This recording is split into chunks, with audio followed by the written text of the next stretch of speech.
Gak tanggung-tanggung, Pak.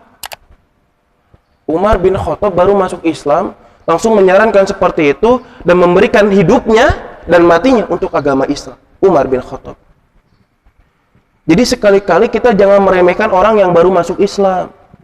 Justru terkadang mereka itu keimanannya lebih kuat dibanding orang yang Islamnya dari lahir. Dan kita sebagai umat muslim, sebagai orang yang memeluk agama Islam sejak lahir, kita harus tahu tentang keimanan, kita harus tahu tentang keislaman, dan kita harus tahu seluruh ketauhidan. Jadi kita harus mendalami ilmu-ilmu keislaman, Pak. Walaupun sekarang kita lahir dalam keadaan Islam, jangan kalah dengan mereka yang baru masuk Islam. Kita ini senior ibaratnya, mereka junior. Masa mau kalah? Fastabiqul khairat. Bismillahirrahmanirrahim. Kemudian masuk bagaimana pada saat itu setelah Umar bin Khattab memeluk agama Islam, Umar bin Khattab lah yang pertama kali mengajukan bagaimana kalau sekiranya dakwah ini secara terang-terangan. Pak, baru masuk Islam, nggak tanggung-tanggung, langsung menyarankan kepada Nabi Muhammad, ya Rasul, alasna alaihil haq wa mamati wa mahyaya. Duhai Rasulullah sallallahu alaihi wasallam, alasna alaihil haq, bukankah kita ini di atas kebenaran hidup maupun mati? Bala ya Umar, walladzi nafsi biyadih, innakum la'alal haq in mutum wa in hiyitum. Betul Umar, aku, kamu, dan kita semua itu berada di jalan kebenaran, hidup ataupun mati. Setelah mendengar jawaban dari Rasulullah Sallallahu Alaihi Wasallam yang seperti itu, masuklah pada inti pembahasan yang diinginkan oleh Umar. Idzan ya Rasul, jikalau begitu wahai Rasul, kenapa kita harus dakwah bersembunyi?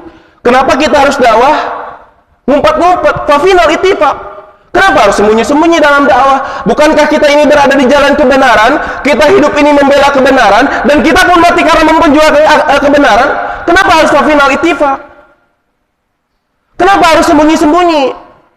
Wallahi ya Rasul, demi Allah ya Rasul, la takhrujanna wa la nakhrujanna ma'ak.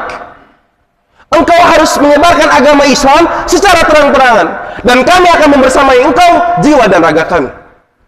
Gak tanggung-tanggung, Pak. Umar bin Khattab baru masuk Islam, langsung menyarankan seperti itu dan memberikan hidupnya dan matinya untuk agama Islam. Umar bin Khattab. Jadi sekali-kali kita jangan meremehkan orang yang baru masuk Islam. Justru terkadang mereka itu keimanannya lebih kuat dibanding orang yang Islamnya dari lahir. Dan kita sebagai umat muslim, sebagai orang yang memeluk agama Islam sejak lahir, kita harus tahu tentang keimanan, kita harus tahu tentang keislaman, dan kita harus tahu seluruh ketauhidan. Jadi kita harus mendalami ilmu-ilmu keislaman, Pak. Walaupun sekarang kita lahir dalam keadaan Islam, jangan kalah dengan mereka yang baru masuk Islam. Kita ini senior ibaratnya, mereka junior. Masa mau kalah? Fastabiqul khairat. Berlomba-lomba dalam kebaikan. Jemaah sidang pengawasan subuh yang sama-sama mengharap ridhonya Allah Subhanahu wa taala. Lantas pada saat itu setelah Umar bin Khattab masuk, Islam ini mulai menyebarkan dakwahnya secara terang-terangan. Dan suatu ketika Rasulullah Shallallahu Alaihi Wasallam pernah menyampaikan kepada para sahabatnya, termasuk kepada Umar bin Khattab. Di dalam hadis Rasulullah, ittaqillaha min haitsu ma kunta. Wattabi sayyi'atil hasanata tamhuha wa khaliqun nas bi khuluqin. Kemudian kata Rasulullah sallallahu alaihi wasallam, ittaqillaha min haitsu ma kunta. Bertakwalah kalian dimanapun kalian berada. Artinya takwa tidak boleh memandang tempat. Di masjid takwa, di kantor ngerampok. Di masjid takwa, di luar sekarang macam-macam. Di banyak orang kelihatan takwa, saat sendirian tidak bertakwa. Itu namanya bukan ittaqillaha min haitsu ma kunta. Bukan itu yang dimaksud oleh Rasul.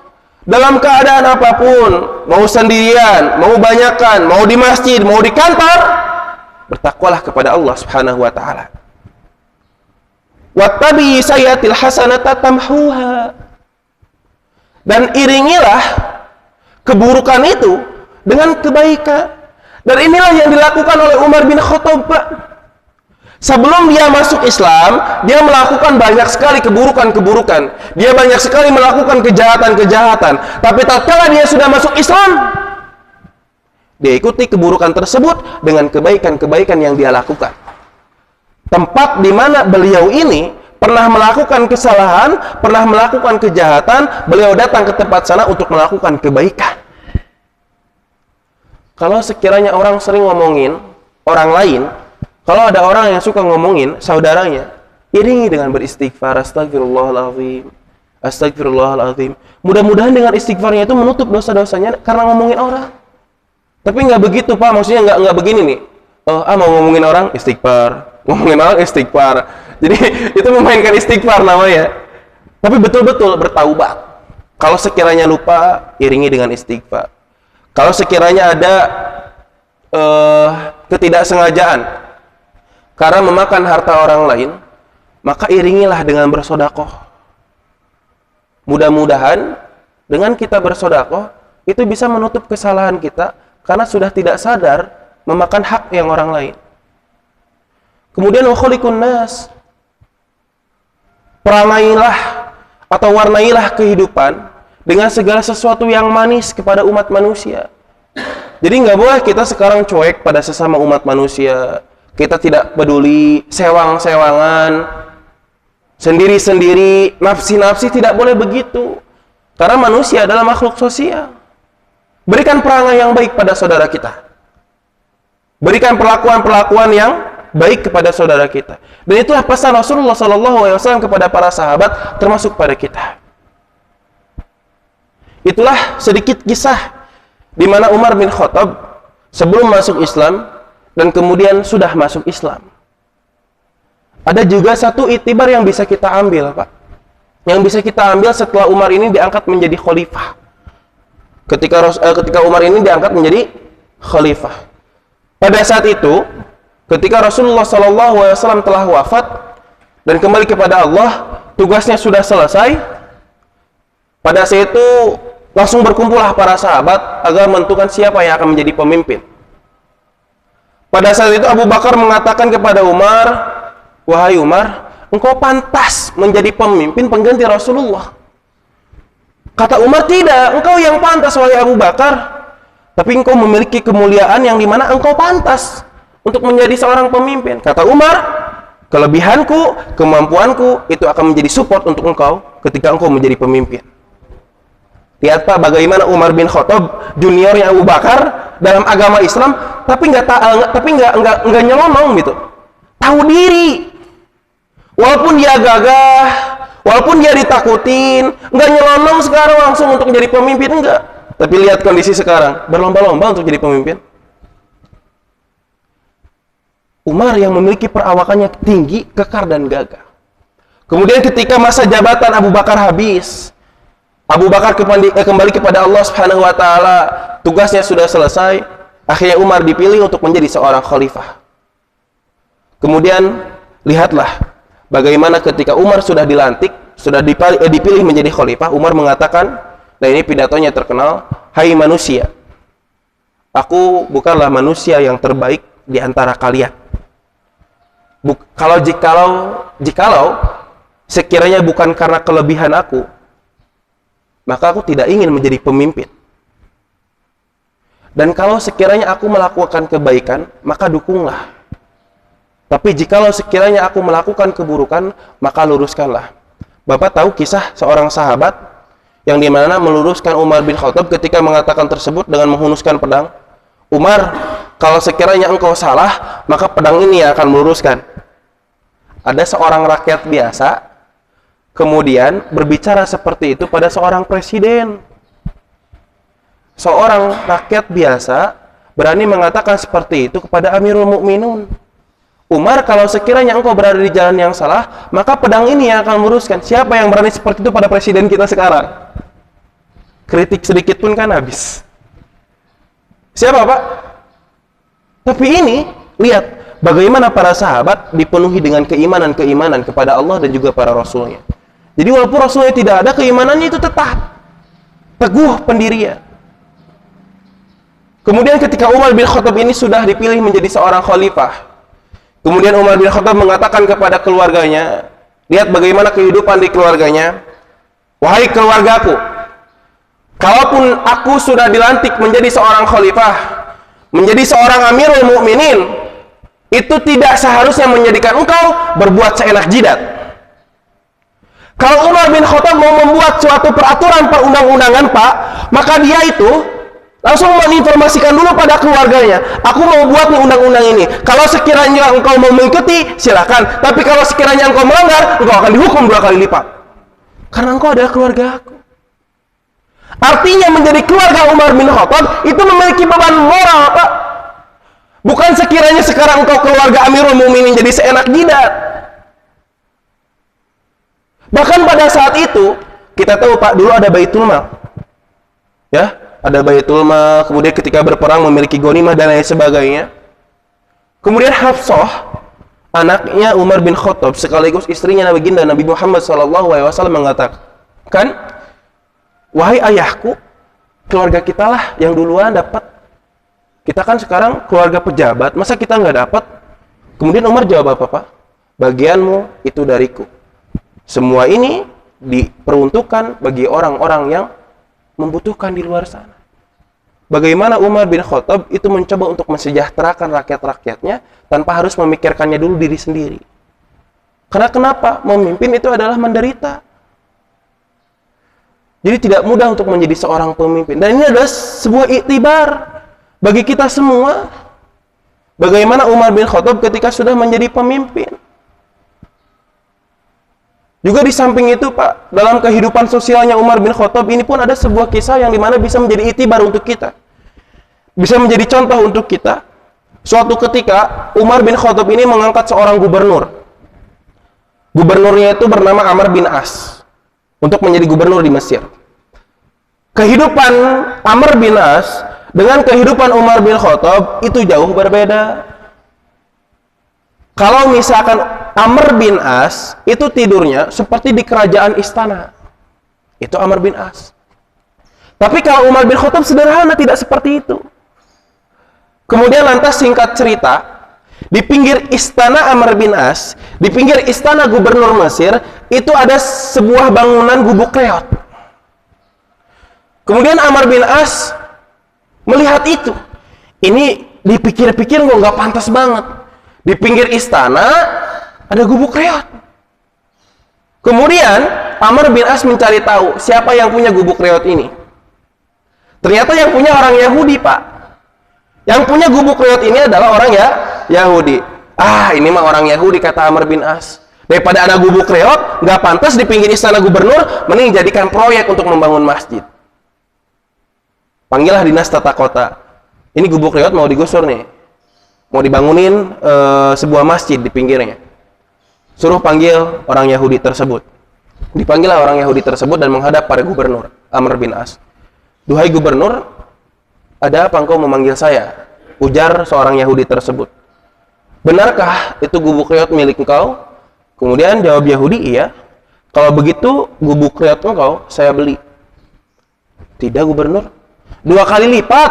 Enggak, gubernur. 3 kali lipat? 6 kali lipat juga nggak mau, gubernur. Karena Yahudi ini kekeh, Pak, bersikeras mempertahankan gubuk reotnya. Akhirnya itu gubuk reot digusur langsung oleh Amr bin As. Dan pada saat itu seorang Yahudi ini nangis, Pak. Kok gini amat jadi rakyat kecil? Udah mah jatuh ketimbang gajah lagi. Udah jatuh ketimbang gajah, Pak, kumaha? Kabayang teu? Pada akhirnya orang Yahudi ini berpikir baik-baik. Ini kan Amr bin As itu seorang gubernur. Pasti dia punya atasan. Pada akhirnya seorang Yahudi ini pergi berangkat ke Madinah sendirian. Pak, bayangkan dari Mesir ke Madinah, Pak. Untuk apa? Menuntut keadilan. Kemudian pada saat itu, di tengah perjalanan, orang Yahudi ini bertemu dengan salah seorang yang sedang beristirahat di atas, maaf, bukan di atas, di bawah pohon yang rindang. Kemudian orang Yahudi ini bertanya kepada orang tersebut, Engkau tahu siapa Amirul Mukminin? Engkau tahu siapa presidennya? Kemudian orang tersebut menjawab, ya saya tahu. Kemudian apa pakaiannya? Karena kenapa orang Yahudi tersebut bertanya, Pak? Karena gubernurnya aja istananya besar, pakaiannya juga pakaian sutra, pakaian-pakaian terbaik, itu gubernurnya, apalagi presidennya. Makanya ditanya oleh orang Yahudi tersebut, pakaiannya apa? Kemudian orang tersebut menjawab, pakaiannya iman dan takwa. Siapa backingannya? Para janda, anak yatim, kaum miskin. Makin heran-heran Pak orang Yahudi. Kemudian dia bertanya, di mana presiden tersebut? Di mana pemimpin tersebut? Di mana Amirul Mukminin tersebut? Di depan engkau. Jadi orang yang ditanya oleh Yahudi tersebut adalah seorang pemimpin, yakni Umar bin Khattab. Terkaget-kaget. Begitu sangat sederhana dan lain sebagainya. Singkat cerita, orang Yahudi ini mengatakan dan menceritakan apa yang terjadi di Mesir tersebut, apa yang sedang dia alami. Kemudian berceritalah seperti tadi. Kemudian Umar bin Khattab menyuruh orang Yahudi tersebut untuk mencari sebatang tulang. Lah, kok saya disuruh nyari sebatang tulang? Saya kan sedang menuntut keadilan, kata orang Yahudi tersebut. Akhirnya orang Yahudi tersebut mengikuti perintah Umar bin Khattab. Ketemulah tulang tersebut, kemudian selepas ketemu diberikanlah kepada Umar bin Khattab, dan pada saat itu Umar bin Khattab memberikan garis lurus. Kata Umar bin Khattab, berikanlah tulang ini kepada Amr bin As. Makin terkaget-kaget, saya jauh-jauh dari Mesir datang ke Madinah, cuma dapat tulang, di pasihan garis lurus. Tulang maseur di Mesir oge, jeung naon tebih-tebih ka dieu. Abdi mah da niat ge bade nuntut keadilan cenah. Nu bener ieu teh Amirul Mukminin. Leres saur Umar teh. Kemudian pergilah orang Yahudi tersebut dan kemudian dia menemui gubernur Amr bin As. Kemudian mengatakan, "Wahai gubernur, aku tadi barusan dari Madinah bertemu dengan Amirul Mukminin Umar bin Khattab dan aku diberikan ini." Selepas itu Amr bin As terkaget-kaget, sontak ketakutan. Ya makin pusing orang Yahudi ini, dikasih tulang takut Pak. Heran orang Yahudi ini. Kemudian ditanyakanlah apa maksudnya, kata orang Yahudi ini. Kata Amr bin As, seakan-akan tulang garis lurus ini memberikan pesan, wahai Amr bin As, berikanlah keadilan pada siapapun. Tegakkanlah keadilan pada siapapun. Karena semua orang yang ada hidup di muka bumi ini, semuanya akan kembali kepada Tuhan. Dan akan menjadi tulang seperti ini. Dan maksud dari garis lurus ini adalah, kalau sekiranya engkau tidak bisa berbuat keadilan di muka bumi ini, dan engkau tidak bisa meluruskan apa yang terjadi pada saat ini, maka pedangkulah yang akan meluruskan. Dan pada saat itu, Amr bin As langsung menyuruh para pasukannya untuk menggagalkan proyek membangun masjid. Tapi pada saat itu, kata orang Yahudi, udah tidak perlu. Karena orang Yahudi ini, Pak, terkagum-kagum dengan keadilan agama Islam. Jadi proyeknya itu akan dibatalkan dan akan dibangunkan lagi gubuk lewatnya begitu. Tapi kata orang Yahudi tidak usah. Karena terkagum-kagum dengan keadilan agama Islam. Pada akhirnya orang Yahudi tersebut masuk Islam. Apa yang bisa kita ambil? Itibar apa yang bisa kita ambil dari kisah Umar bin Khattab dari bidang sosial? Sangat banyak sekali. Dan mudah-mudahan itu bisa memotivasi kita juga. Bisa membuat kita lebih semangat dalam melakukan kebaikan-kebaikan. Bagaimana sikap kita ketika menjadi orang biasa, dan bagaimana sikap kita ketika kita sudah menjadi pemimpin. Mungkin untuk pertemuan pagi hari ini, hanya itu yang bisa kami sampaikan. Mudah-mudahan dari kisah Umar bin Khattab, dimulai sebelum masuk Islam, dan kemudian sampai mati, dia menjadi orang yang beriman, dalam artian sudah masuk Islam. Banyak sekali contoh dan pelajaran yang bisa kita ambil dari beliau. Mudah-mudahan di zaman yang sekarang muncul Umar bin Khattab versi 4.0. Jadi di zaman modern ini muncul Umar-Umar yang baru, Pak. Mudah-mudahan seperti itu. Kita berdoa kepada Allah Subhanahu wa taala, kalau sekiranya kita hanya berharap itu kayaknya mustahil, Pak. Jadi jangan berharap orang lain untuk menjadi Umar bin Khattab, tapi berusahalah diri kita yang menjadi Umar bin Khattab. Tutup aku qouli hada wa astaghfirullah li wa lakum. Wassalamualaikum warahmatullahi wabarakatuh.